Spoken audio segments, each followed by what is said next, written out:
En mai dernier, au cours d'une émission réalisée à Strasbourg, nous avons fait la connaissance d'Ambroise Monod, pasteur, rédacteur en chef de la revue Parole et Société, président du Mouvement international de la réconciliation.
Espérer pour l'imagination un champ sans limite, une escapade hors des règles, des traditions, des convenances, afin de laisser à la créativité la liberté de créer ou non, beau ou laid, mesquin ou grandiose.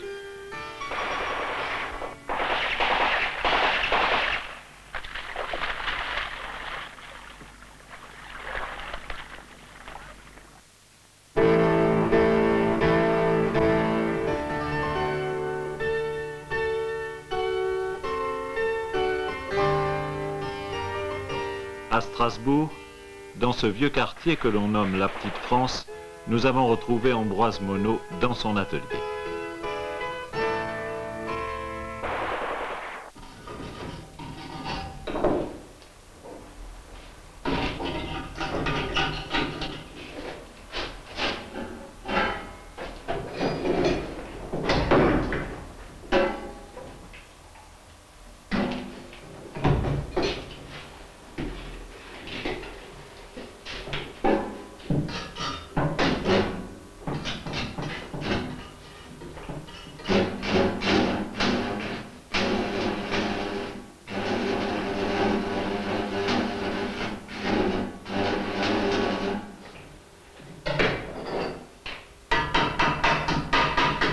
Créer à partir des déchets, des objets répudiés, des matières abandonnées, des éléments de décharge, c'est renoncer à la fatalité du pourrissement et établir que la création est encore une fête, malgré des moyens dérisoires ou de dérision.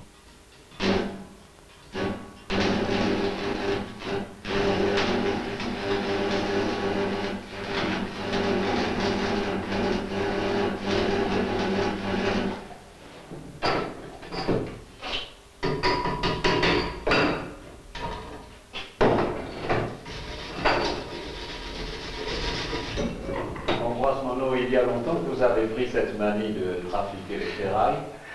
Longtemps, oui. Moi, je crois que l'origine du récupart, c'est la préhistoire, c'est dans toute l'histoire de l'homme, mais en ce qui me concerne, je me suis intégré à cette histoire il y a, sur le plan du récupart, en tout cas, il y a peut-être 3-4 années, à peu près. Mais comment? À quelle occasion?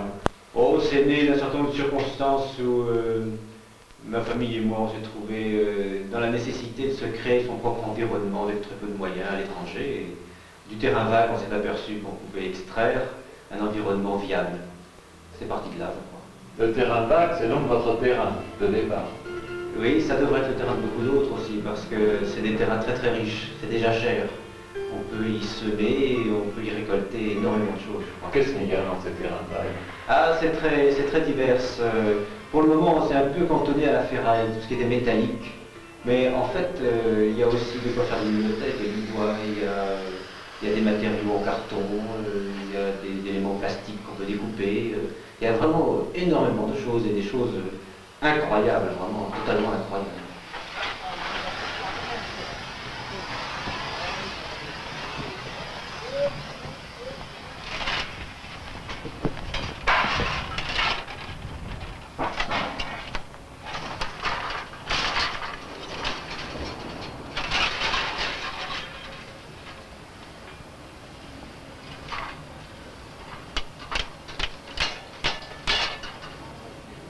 Mais ces épaves, ces choses qui ont servi mais qui ne servent plus à rien, vous en faites des choses qui ne servent à rien en fait.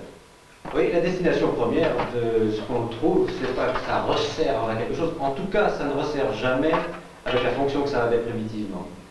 Éventuellement, ça peut participer, je l'ai dit tout à l'heure, à une espèce d'environnement nouveau, restituer à un objet jeté une nouvelle possibilité de créer une espèce d'ambiance. Et ça, c'est pas mal. Alors, je ne sais pas si ça veut dire que ça sert à quelque chose, peut-être pas à grand-chose en effet, mais ça sert au moins à la personne qui participe à cet acte de création, ça lui sert à exercer ses facultés d'imagination. Je crois que ça, c'est très très important.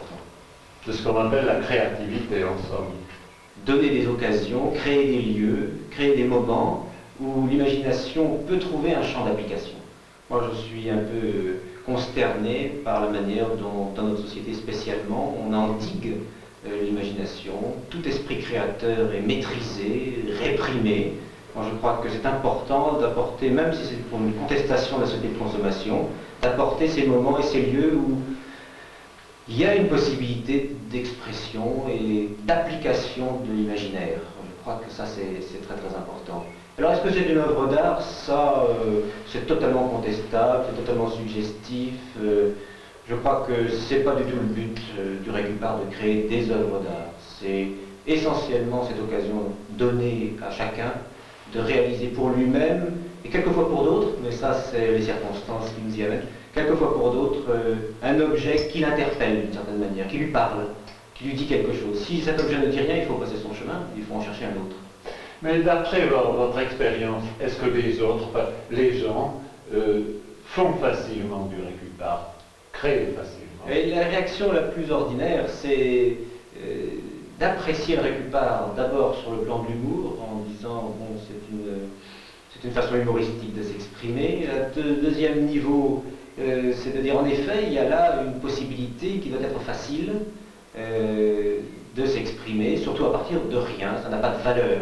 Ça a perdu beaucoup, ça n'a pas de valeur. Oui, l'œuvre d'art, c'est une valeur marchande, d'habitude. L'objet d'art traditionnel, le tableau où un individu s'exprime, oui, c'est une marchandise. Dans les cas, vous faites le chemin inverse. On fait le chemin inverse. On prend ce qui n'était destiné qu'à la mort, et puis on essaye de lui donner une possibilité de survie ou de vie, tout simplement.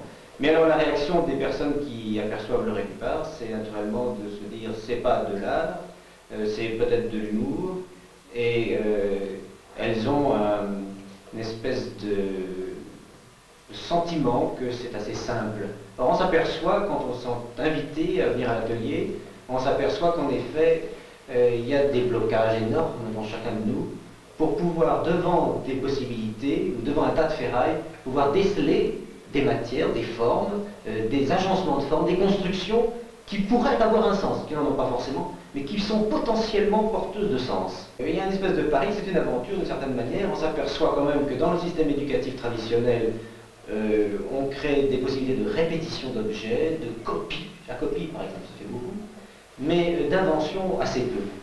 Et alors, je crois que le Récupart pourrait permettre cette possibilité, mais ce n'est pas pédagogique. C'est-à-dire que quand on vient nous demander de temps en temps comment est-ce qu'on fait, on ne sait pas. Parce que techniquement, ce n'est pas un problème technique, le Récupart. Il suffit de savoir souder, si on ne sait pas souder, on peut coller, c'est un problème de matériel, simplement. Ce n'est pas du tout un problème technique. Alors, c'est apédagogique. On vous situe dans une ambiance de ferraille ou de détritus. Et dans cette ambiance-là, il faut pouvoir trouver en soi les capacités d'extraire, de deviner les possibilités de ce qui vous est présenté. Surtout qu'on n'a pas un sens qui est donné au départ. C'est ça, il n'y a pas de sens, mais on s'aperçoit par contre très très bien qu'un certain nombre de personnes ont en elles des facultés non explorées d'invention.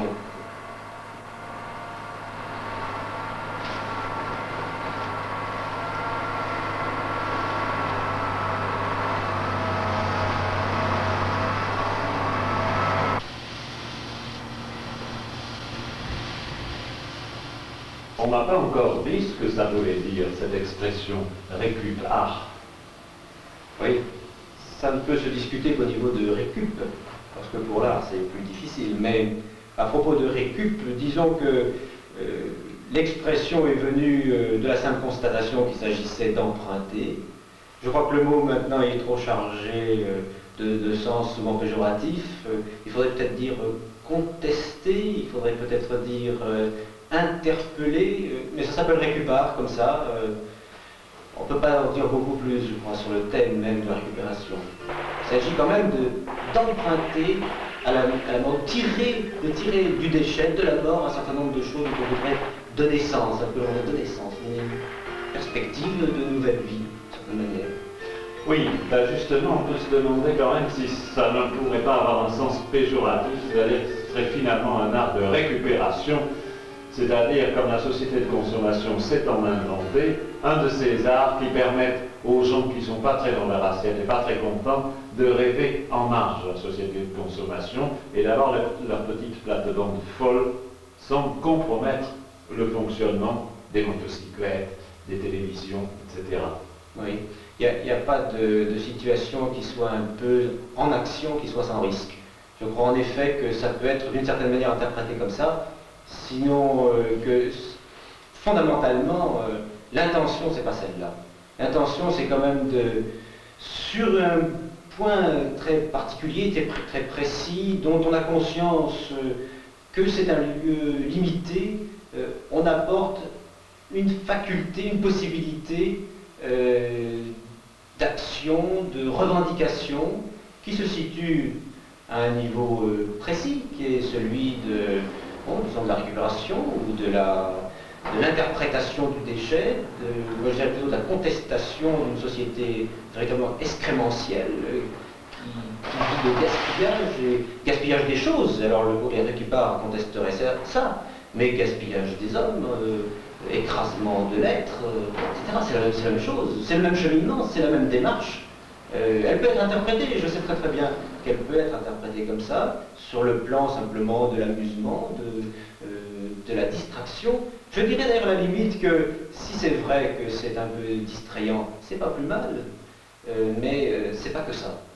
Et je pense qu'à travers ça, on devrait pouvoir lire une possibilité de s'engager ailleurs, et je ne connais personne qui fasse du récupère de façon exclusive. D'ailleurs, le récupère n'est pas un titre déposé, tout le monde peut en faire, mais c'est essentiellement quelque chose qui n'est pas professionnel, c'est quelque chose qui est appelé à être partagé, diffusé, tout le monde peut s'y mettre, enfin c'est fait pour exercer la faculté de lire l'histoire, lire les choses. Oui, c'est tout un état d'esprit, c'est une manière de regarder, quoi.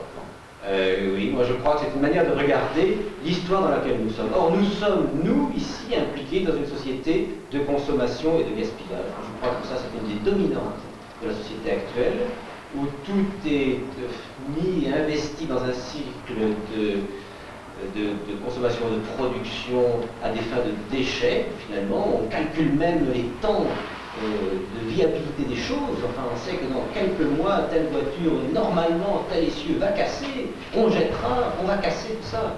Eh bien, il me semble que si on a une vision un peu plus cosmique, un peu plus planétaire des choses, si on se rend compte des responsabilités que nous avons en tant que pays très riche et nanti par rapport à d'autres pays sous-développés de plus en plus, moi il me semble que la seule attitude possible, c'est de contester l'ordre des choses actuellement. Redonner à l'objet jeté l'occasion de reprendre place dans l'univers visuel, selon une finalité nouvelle ou comme une forme présente sans utilité aucune.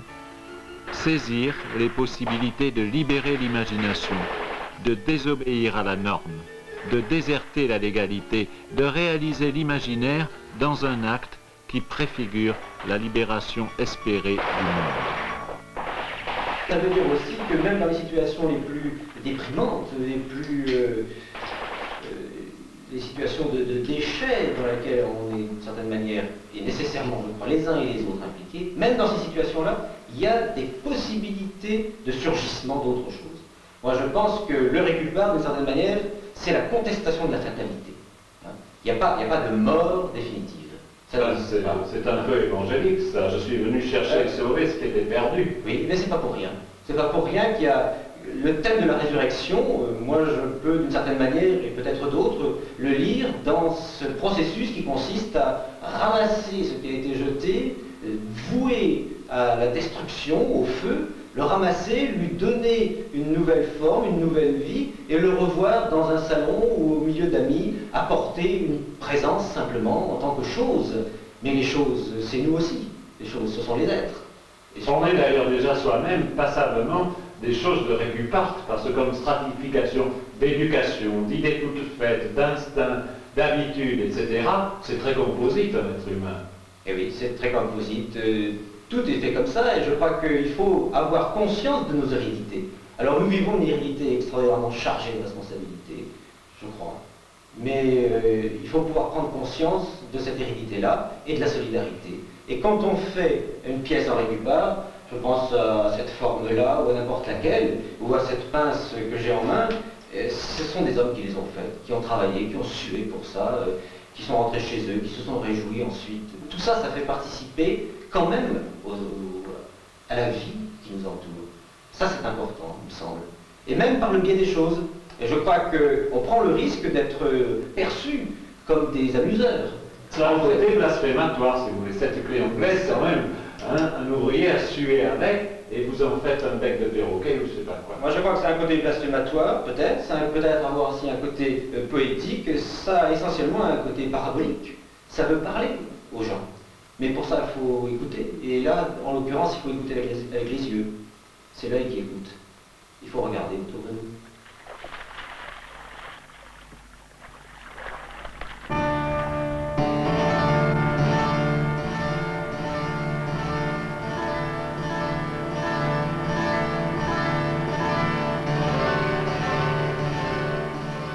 En fin de compte, l'oiseau a le bec en pioche, la vache les yeux en tenaille, le masque le sourire en hachoir, le mobile l'élément en disque de débrayage, la lampe le corps en robinet.